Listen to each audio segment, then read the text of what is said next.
A paz do Senhor Jesus, meus irmãos. Vamos lá então para mais uma lição da Escola Bíblica Dominical. Nesse segundo trimestre de 2024, nós estamos estudando sobre as ordenanças bíblicas. E a lição de hoje, a de número 4, né? Ela vai falar sobre a ordenança quanto à contribuição financeira, né? Então, o tema de hoje será voltado para os dízimos e ofertas. Esse é um tema bem polêmico, porque enquanto tem igrejas que acham errado dizimar, sobrevivem apenas de ofertas, né? Outras já falam exageradamente sobre esse assunto, né? São dois extremos que devemos evitar, né?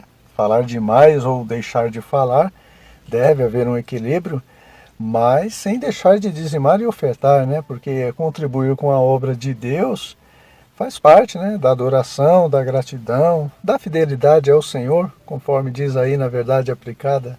Os textos de referência para hoje são dois. Malaquias, capítulo 3, versículos 10 e 11, né? O texto mais pregado quando se fala em dízimo, onde através do profeta Deus diz para o seu povo trazer todos os dízimos à casa do tesouro para que haja mantimento em sua casa, né, na casa de Deus, com promessa dele abrir as janelas do céu e derramar bênçãos sem medida. E antes que alguém se precipite em dizer que isso está cheirando barganha de Deus, o segundo texto, em 2 Coríntios, capítulo 9, versículo 6, diz que isso é a lei da semeadura, né? Aquele que semeia pouco, colhe pouco. Aquele que semeia muito, colhe muito. Aquele que não semeia nada, não colhe nada, né? E aquele que semeia no reino de Deus vai colher bênçãos sem medida. Já a introdução diz que é fundamental que o discípulo de Cristo tenha sempre em mente os princípios bíblicos que devem nortear a utilização dos dízimos e ofertas dos nossos recursos financeiros, né? Ou seja, tanto quem contribui quanto quem vai administrar os dízimos e as ofertas do povo devem fazer isso de acordo com o que a Bíblia ensina, né? Então eu não devo dizimar o quanto eu quero, deve ser 10%, né? Porque a Bíblia diz, trazei todos os dízimos, e nós vamos ver durante essa lição que a origem da palavra dízimo aponta para 10%, e aqueles que administram os dízimos também não devem fazer da maneira que quiserem, né? Ou aplicar o dízimo onde quiserem, mas usando exclusivamente na obra de Deus, porque ele disse para que haja mantimento na minha casa. E esse ato de dizimar e ofertar, irmãos, deve ser feito com gratidão, né? Não deve ser feito por interesse, esperando receber algo em troca, embora haja essa promessa de Deus, né, de retribuir. Mas por que deve ser feito com gratidão? Porque nós não somos donos de nada, né? Somos apenas mordomos do nosso recurso financeiro que Deus confiou a nós, né? Conforme diz aí na introdução, né? Seja pouco ou muito, né? É aquilo que Deus confiou para nós. Mordomo, para quem não sabe, é aquele que administra o que não é seu, né? Como o Eliezer, né? O Eliezer, ele era mordomo de Abraão, ele administrava tudo que o Abraão tinha ali, a sua casa, seus recursos, suas terras. Também o José na casa de Potifar, né? Eles eram mordomos, eles eram administradores, não eram dono de nada, apenas cuidava daquilo que pertencia aos seus senhores, né? Com os nossos recursos financeiros não é diferente, né? Nós somos apenas administradores. Administramos o que Deus nos confiou enquanto estamos em vida, né? Depois que morremos, aí passa a administração para os filhos, depois para os netos, bisnetos, enfim, né? Ninguém é dono de nada, tudo pertence a Deus. Paulo falou algo sobre isso para Timóteo, né? Certo é que nada trouxemos para esse mundo e nada levaremos dele também, né? Por isso que devemos dizimar e ofertar com gratidão a Deus, né? O tópico 1 começa falando então desse texto aí que lemos na referência, Malaquias capítulo 3, versículo 10. Trazei todos os dízimos à casa do tesouro. O item diz aí que esse termo dízimo é de origem hebraica, né? E tem o sentido de 10ª parte de algo, né? Então, se alguém tinha dúvidas de onde vem os 10%, se a Bíblia não diz que dízimo é 10%, tá aí a resposta, né? No hebraico, que é o idioma original do Antigo Testamento, a palavra dízimo aponta para 10%. E aqui vale uma observação importante, irmãos. Dízimo é dízimo, tá? Não é trízimo. Eu já vi pastores desafiarem ou coagirem a fé das pessoas, né? Entrar na mente delas para darem o trízimo, né? 30% do ganho. E essa palavra trízimo não tem nem no dicionário, né? Muito menos na Bíblia. Na verdade, são alguns, né, que acaba exagerando e dessa forma faz com que as pessoas precipitadamente generalizem os pastores, né, taxando todos como ladrões. Agora, se alguém voluntariamente, com gratidão a Deus, acha que é pouco dar o dízimo, né, a pessoa está tão grata a Deus que tem, às vezes pensa isso, né, dízimo para mim é muito pouco pelo que Deus tem feito. Então a pessoa deseja contribuir com 30% do salário, aí é outra conversa, né? Mesmo assim, 10% vai entrar como dízimo e os outros 20% como oferta alçada, né? Uma oferta voluntária. E oferta alçada é bíblico, né? É aquela que o pastor ele pede para algum irmão que está necessitado, né? O apóstolo Paulo também mencionou as ofertas voluntárias para os irmãos carentes da Judéia, né? Lá em 2 Coríntios capítulo 8. Ou também, às vezes, o pastor pede para a igreja uma oferta alçada para algum fim específico no templo, né? Em Êxodo capítulo 25, versículo 2, Deus disse para o povo levar voluntariamente as ofertas alçadas para a construção do tabernáculo, né? Então você observa nesses dois textos que oferta alçada é bíblico, tanto no Antigo quanto no Novo Testamento, né? Mas enfim, não existe trízimo, existe dízimo e oferta alçada, oferta extra, voluntária. O item 1.1 fala sobre a origem do dízimo, né? Ou o ato de dizimar, né? Porque nós falamos sobre a etimologia, o significado da palavra dízimo, né? Agora nós vamos ver aonde que ele começou, né? De onde surgiu o dízimo. Ele diz aí que ele é um princípio bíblico, né? Um mandamento com promessa de prosperidade da parte de Deus. E apesar de estar na lei mosaica, né? O dízimo já existia desde a época de Abraão, quando ele entregou voluntariamente o dízimo de tudo que ele conquistou para o sacerdote Melquisedeque, né? Então a lei apenas regulamentou a atitude de Abraão, não só de Abraão, mas de Jacó também, né, o seu neto, que se comprometeu através de um voto a dar o dízimo ao Senhor, que por ser um princípio bíblico, o dízimo vale para todas as épocas, né? Não é só no Antigo Testamento, né? E também em todos os lugares, né? Não só para o povo de Israel. Diferentemente das tradições, que variam de acordo com a época ou com a região. O item 1.2 vai dizer que o dízimo é a maior doutrina da prosperidade. E apesar do dízimo ser uma doutrina bíblica, é um princípio, um mandamento, uma ordem, né? E sendo uma ordem, se tornar um dever do cristão obedecer, já que ele é servo e seu Senhor ordenou trazer todos os dízimos, né? Mesmo assim, irmãos, o dízimo deve ser voluntário, né? Deve ser espontâneo, não por imposição, como alguns líderes fazem, chegando ao ponto de ameaçar o crente que se ele não der o dízimo, ele irá para o inferno. Um absurdo isso, né? Outro ponto também que muitos se equivocam é com relação à prosperidade prometida por Deus para aqueles que forem fiéis nos dízimos, né? Irmãos, prosperidade não está necessariamente relacionada à riqueza, né? Deus não está prometendo riquezas, casa na praia, carro do ano para aquele que for dizimista. Deus está prometendo prosperidade, né? Pode acontecer da pessoa ter tudo isso, riquezas, né, bens materiais? Pode, claro que pode.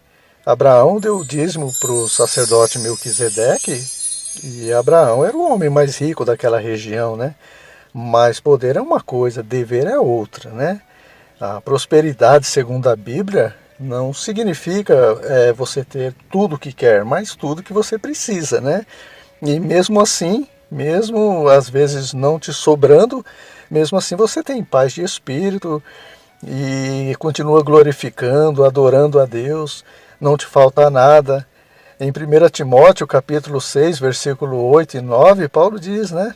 tendo, porém, sustento e com o que nos cobrirmos, estejamos com isso contentes, porque os que querem ser ricos caem em tentação e em laço e em muitas concupiscências loucas e nocivas que submergem os homens na perdição e ruína, né?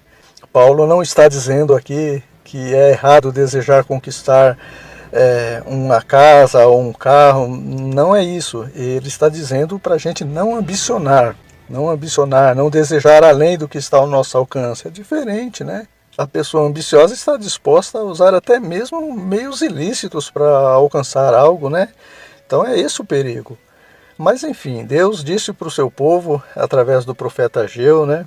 Um povo que havia acabado de ser liberto do cativeiro babilônico e que demonstrava total ingratidão a Deus.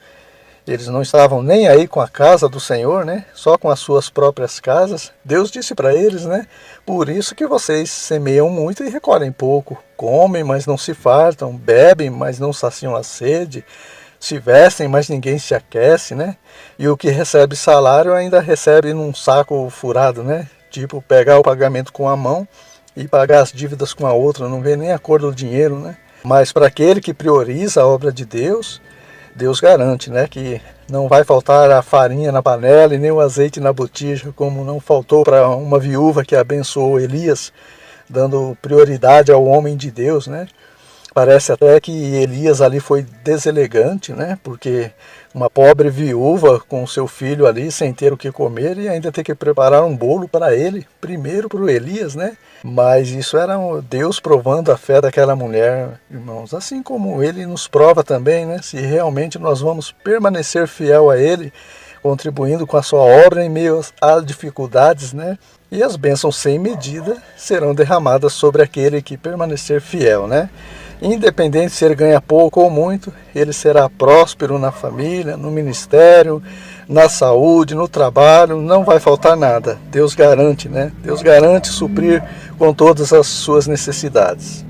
Já o item 1.3 confirma que os dízimos e ofertas eram vigentes também na época de Jesus, ou seja, não era a exclusividade do Antigo Testamento, né? Eles permanecem ativos também na Nova Aliança.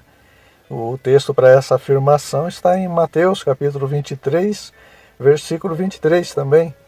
Os fariseus e os escribas dizimavam a hortelã, o endro, o cominho, porque apesar de naquela época já haver dinheiro, né, era costume deles dizimarem também do plantio e da pecuária.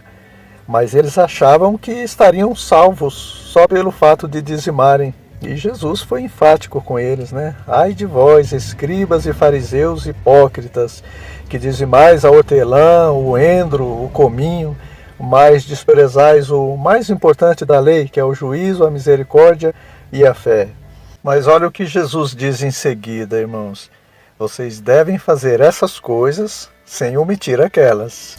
Ou seja, vocês devem dizimar sim, mas sem omitir juízo, misericórdia e fé. E aqui, irmãos, isso funciona da mesma forma para aqueles que agem na contramão dos fariseus, né? Que acham que não precisam dizimar pelo fato de serem misericordiosos, generosos com as pessoas, né? Esses também devem sim fazer uso da misericórdia, do juízo e da fé, mas sem deixar de dizimar, né? Deveis fazer essas coisas sem omitir aquelas, é o mesmo que deveis fazer aquelas sem omitir estas, né? Enfim, não só os fariseus e os escribas, mas muitos hoje também se precipitam em achar que o dízimo influencia na salvação, né? Mas ele não influencia, né?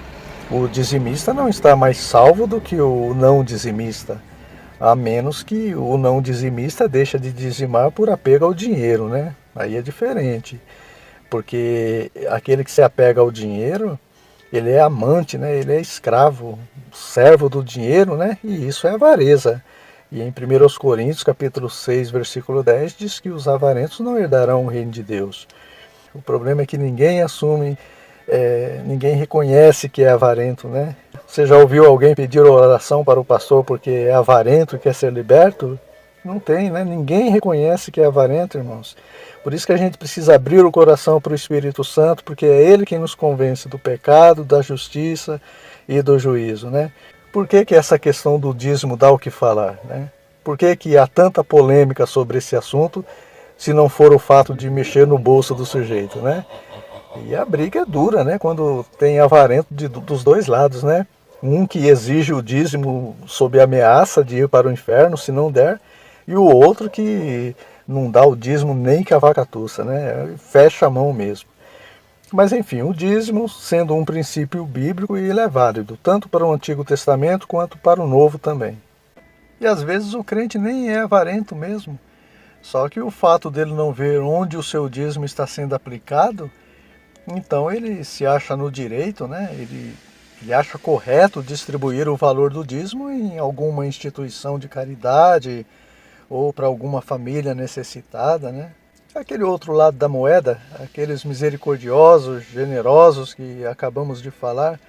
Só que o tópico 2 vai dizer, com base em Malaquias, capítulo 3, versículo 10, que o dízimo e as ofertas são uma rica semeadura que deve ser semeada na casa do tesouro, né? Ou seja, no templo, onde há pessoas com a responsabilidade de investir o dízimo de acordo com o que for necessário. Irmãos, pensa bem, se eu recebi Jesus como meu Senhor, eu sou servo dele, não é isso? E pelo que se sabe, um servo não deve obedecer o seu senhor apenas em partes, né? Ou dependendo da ocasião, ele deve obedecer em tudo, independente da situação.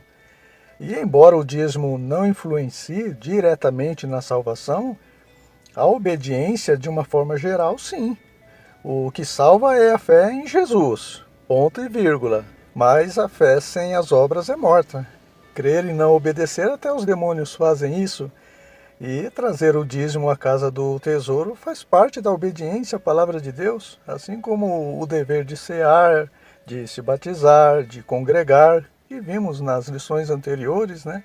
Imagina uma pessoa que diz ter recebido Jesus como Senhor, que é servo de Deus, que ama Deus, mas não quer se batizar, nem cear, nem congregar, nem dizimar na casa do tesouro. Faz sentido isso, irmãos? Não faz, né? Jesus foi bem claro, aquele que tem os meus mandamentos e os guarda e os obedece, esse é o que me ama. Nem todo aquele que me diz Senhor, Senhor entrará no reino dos céus, mas aquele que faz a vontade do meu Pai que está nos céus. E a vontade de Deus é que obedeçamos a sua palavra totalmente, inclusive trazer todos os dízimos à casa do tesouro. O item 2.1 diz que quando adoramos a Deus com os nossos recursos, nós estamos demonstrando que não somos avarentos, está vendo aí? Nem egoístas ou gananciosos. E Deus promete repreender o gafanhoto, né? O devorador. Naquele contexto, o gafanhoto devorador era quem destruía as plantações de Israel. No contexto em que vivemos, o devorador é o carro que vive quebrando, a conta de luz absurda, mesmo economizando energia, as roupas e os sapatos que não duram nada.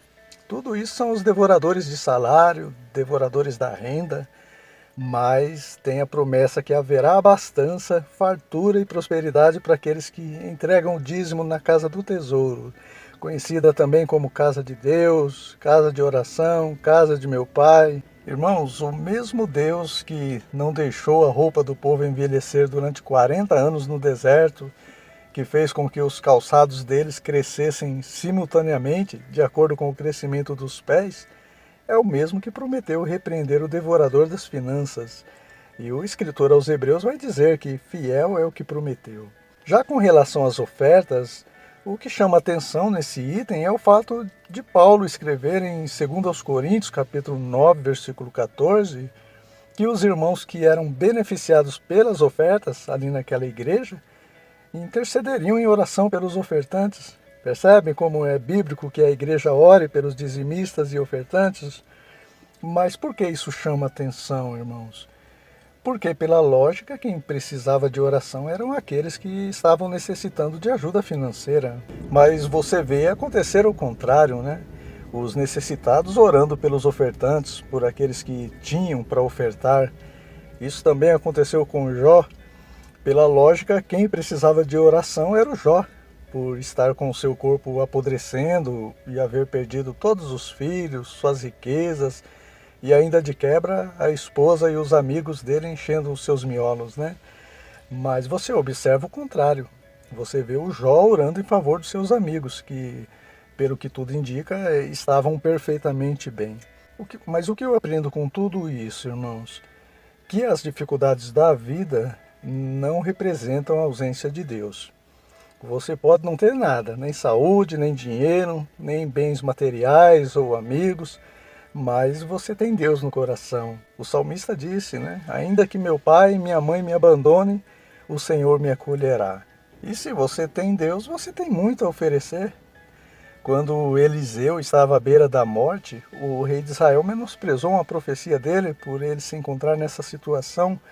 Só que mesmo no leito de morte, Deus estava com Eliseu e a profecia vinha de Deus. Como consequência, por não crer, né, o rei não conseguiu aniquilar seus inimigos. Então, meus irmãos, quando você ofertar ou ajudar um irmão necessitado, não se sinta melhor que ele, menosprezando quando ele só tiver oração para retribuir. A prova que ele está passando não representa a ausência de Deus na vida dele. Também nunca despreze uma profecia de um irmão porque ele está em condições piores que você. Esses irmãos de Corinto que receberiam as ofertas, na verdade eles tinham mais para dar do que aquilo que iriam receber. Eles tinham a oração de um justo que pode muito em seus efeitos. Fato é que quando estamos ofertando ao irmão, nós estamos adorando a Deus com os nossos recursos, porque o mesmo Deus que os magos adoraram com suas ofertas numa manjedoura, num lugar humilde, ele habita naquele irmão humilde que estamos ajudando com nossas ofertas. Jesus disse, quando fizeste a um desses pequeninos chamados de irmãos, a mim me fizeste. Já o item 2.2 diz que Deus tem compromisso com quem tem compromisso com ele. No segundo livro das Crônicas, capítulo 15, versículo 2, isso fica bem claro. O Espírito de Deus, através do profeta Azarias, disse para o rei Asa, o rei de Judá, né? Deus está com você enquanto você estiver com ele. Se você o buscar, o achará, mas se o deixar, ele também te deixará. Tiago também segue essa mesma linha. Ele disse, chegai-vos a Deus e ele se chegará a vós.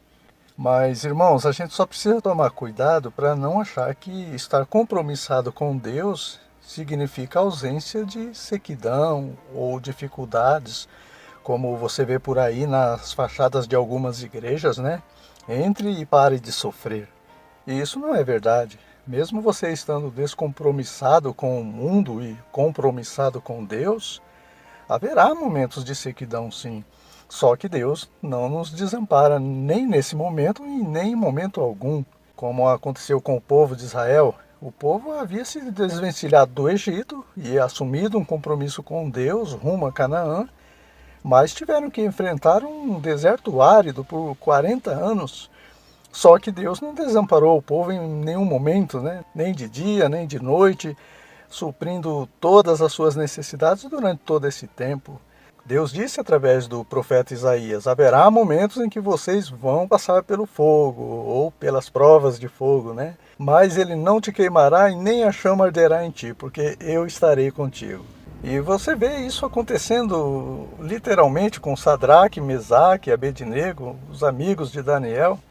Eles assumiram um compromisso com Deus de não se prostrar diante da estátua de Nabucodonosor, mas Deus não os impediu de serem lançados na fornalha de fogo ardente, só que o Senhor estava lá com eles e nem sequer um fio de cabelo deles foi queimado.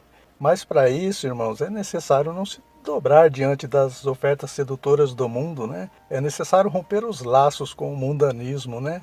Tiago disse que quem quiser ser amigo do mundo constitui-se inimigo de Deus, né? Então não tem como servir a Deus e a Mamon. Então, meus irmãos, ainda que venham as dificuldades financeiras, mesmo você sendo dizimista, não se preocupe, porque Deus estará com você e te dará uma boa medida, recalcada, sacudida e transbordante. O item 2.3 diz que quem semeia muito, muito ceifará. Paulo disse isso em 2 Coríntios, capítulo 9, versículos 6 e 7.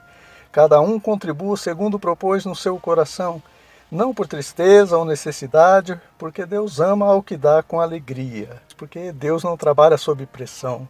Tem líderes que chegam ao cúmulo de ensinar Ah, se Deus te prometeu, Ele é obrigado a te abençoar. Encosta Deus na parede. Se Ele não te abençoar, eu rasgo a minha Bíblia. Irmão, certamente Deus não aceitará esse tipo de oferta interesseira, né? Fato é que essa lei da semeadura está revelada em vários textos bíblicos. Além de 2 Coríntios, capítulo 9, versículo 6, ela se apresenta também em Gálatas, capítulo 6, versículo 7. Tudo que o homem semear, isso também se fará. Também nas palavras de Jesus, em Mateus, capítulo 7, versículo 12, o que vocês querem que os homens vos façam, fazei-lhes vós também.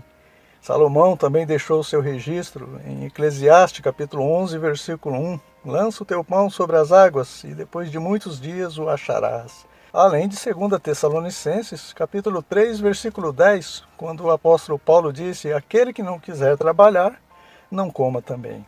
Enfim, são vários textos, só que essa lei, irmãos, ela abrange tudo, né? Ela não foi instituída visando apenas a questão financeira. Temos o exemplo de Jacó. O Jacó enganou seu pai Isaque, né, se fazendo passar por Esaú, para se apossar da bênção da primogenitura. Depois ele fugiu para bem longe, para Padã Arã, e lá ele colheu o que plantou, né? O seu sogro Labão enganou ele da mesma forma. Labão sabia que Jacó havia enganado Isaque? Não, né? Se ele enganasse Jacó porque ele sabia disso, isso seria olho por olho e dente por dente, né? Isso seria vingança. Mas foi a lei da semeadura que pode passar o tempo que for, você pode fugir para o outro lado do mundo, cedo ou tarde, o que você plantou, isso você vai colher. E no que diz respeito aos dízimos e ofertas, não será diferente, né? Outro ponto interessante é quando Paulo diz que aquele que dá a semente ao que semeia e pão para comer, também multiplicará a vossa sementeira e aumentará os frutos da vossa justiça. Perceberam, irmãos? Se eu tenho semente para semear, é porque Deus me deu essa semente. Se eu tenho condições de contribuir, é porque Deus me deu condições. Ele me deu saúde, 2 braços para trabalhar, uma porta de emprego, um salário.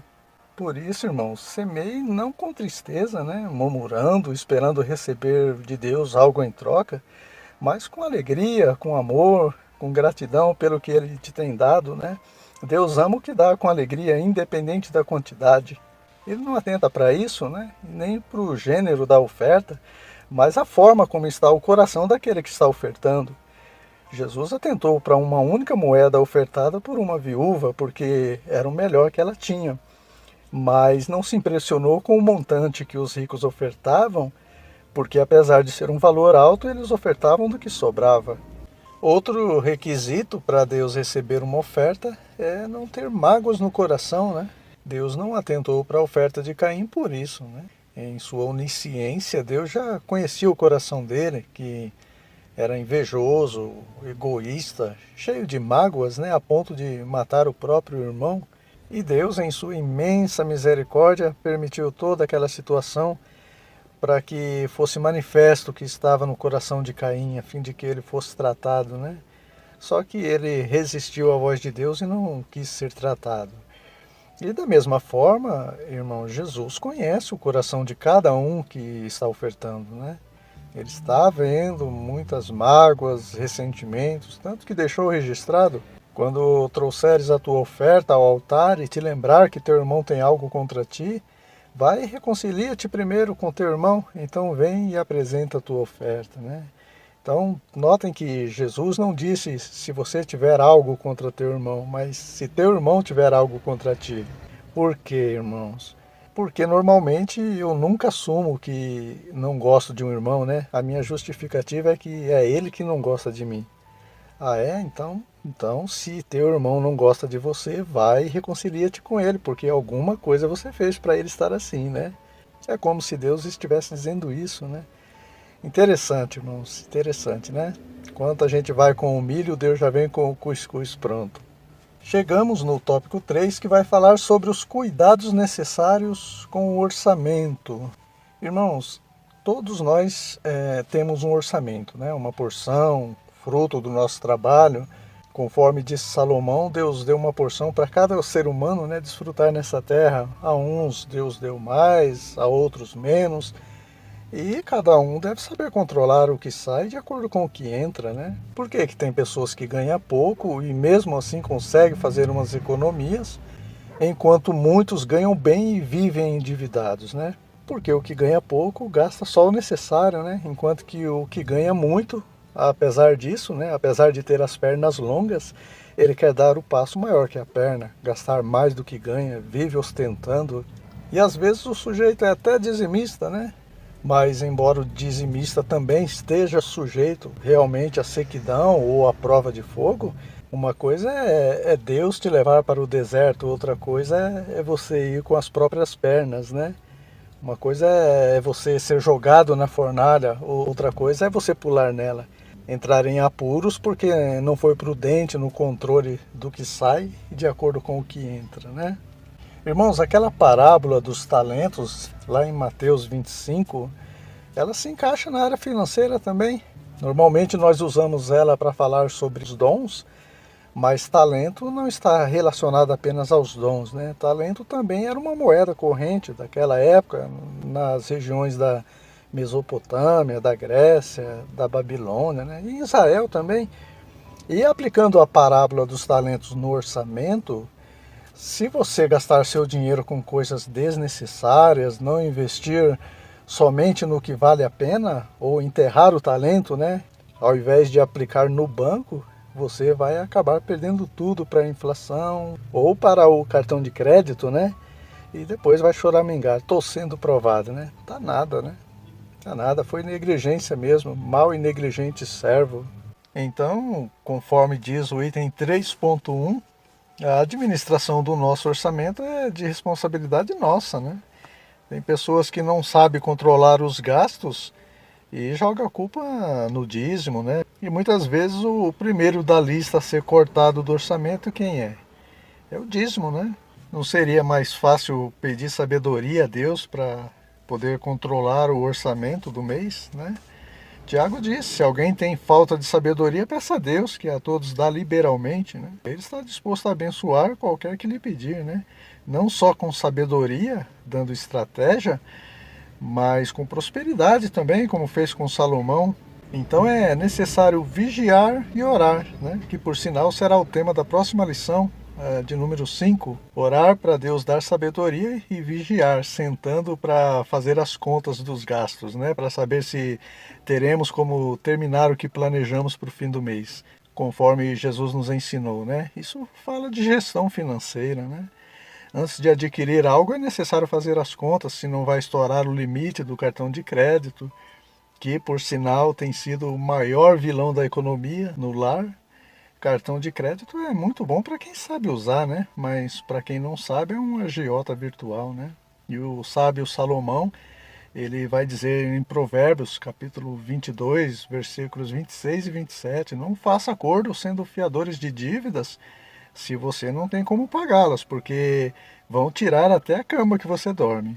Ele está falando de pessoas que não controlam nem seus gastos e ainda assume a dívida de outros, né, como fiador de quem está enrolado com agiotas. Irmãos, o mundo está cheio de agiotas na moita, esperando uma oportunidade para arrancar até o couro dos incautos, né? E o mundo está cheio também de crentes com o nome sujo no SPC ou Serasa, né? Não porque deu o dízimo e no final não fechou as contas, ou porque é caloteiro, mas porque não fez um planejamento do que sai de acordo com o que entra. Item 3.2. A administração dos recursos da Casa do Tesouro é de responsabilidade de quem a governa. Por que ele diz isso? Porque tem pessoas que não sabem governar nem as finanças na própria casa e ainda quer governar o dízimo, né? Os recursos que seria para a Casa do Tesouro e que são de responsabilidade da liderança, né? Paulo falou algo parecido com isso. Se alguém não sabe governar a própria casa, cuidará da igreja de Deus? Eu não vejo onde o meu dinheiro está sendo investido, não fizeram do jeito que eu queria, quer saber? Vou ajudar os necessitados, vou comprar tinta para pintar a igreja com o dinheiro do dízimo. E isso é um erro, irmãos, né? Deus separou pessoas com essa responsabilidade no ministério. Então que possamos fazer a nossa parte, né? Cumprir o nosso dever com fidelidade, que é entregar os dízimos e as ofertas, e deixar que a liderança administre aquilo que lhe foi entregue. a forma como será administrado, se vão administrar bem ou mal, se vai ser da forma que eu desejo ou não, não compete a mim julgar, mas ao justo juiz, né? Se os administradores não derem uma destinação justa para os recursos, o problema não é nosso, né? Não é meu, não é teu, o problema é deles. E Deus vai tratar com os maus administradores, né? Com aqueles que usam de má fé, vivendo regaladamente às custas dos fiéis, como Deus tratou com os filhos do sacerdote Eli, né? As referências estão aí na tela, a gente não vai comentar para o vídeo não ficar mais longo ainda, mas depois os irmãos conferem esse texto. Então, meus irmãos, como diz aí no último item, o 3.3, façamos a nossa parte, cumpramos com o nosso dever, com fidelidade, que certamente o Senhor se encarregará da parte dele, né? Eu me lembro que quando eu me converti num culto de aniversário do templo, os irmãos mais antigos testemunharam, né, que a igreja começou no porão e eles ajudaram na construção em cada tijolo até chegar no templo enorme que ficou. Aí eu fiquei pensando, né, puxa, aí eu peguei tudo pronto. Então, irmãos, eu ficava até constrangido, né? Mas Deus me deu a solução, então ajuda a conservar na manutenção com os seus dízimos. Irmãos, para pensar, como que eu vou usufruir dos benefícios que tem no templo? Água, luz, bancos, som, ar-condicionado, banheiro, além da manutenção que é feita na igreja, né? E deixar que os irmãos paguem tudo sozinhos, né? Como diz aí no item, é uma questão de consciência, né? Ou de bom senso. Amém, meus irmãos? Chegamos ao término de mais essa lição. Se Deus nos permitir, na próxima semana estaremos de volta para estudarmos juntos a lição de número 5, que vai falar então sobre a ordenança para uma vida de vigilância e oração. Eu tenho certeza que essa lição também será uma bênção para a glória de Deus. Deus abençoe a todos, tenham ótimos estudos e até a próxima semana.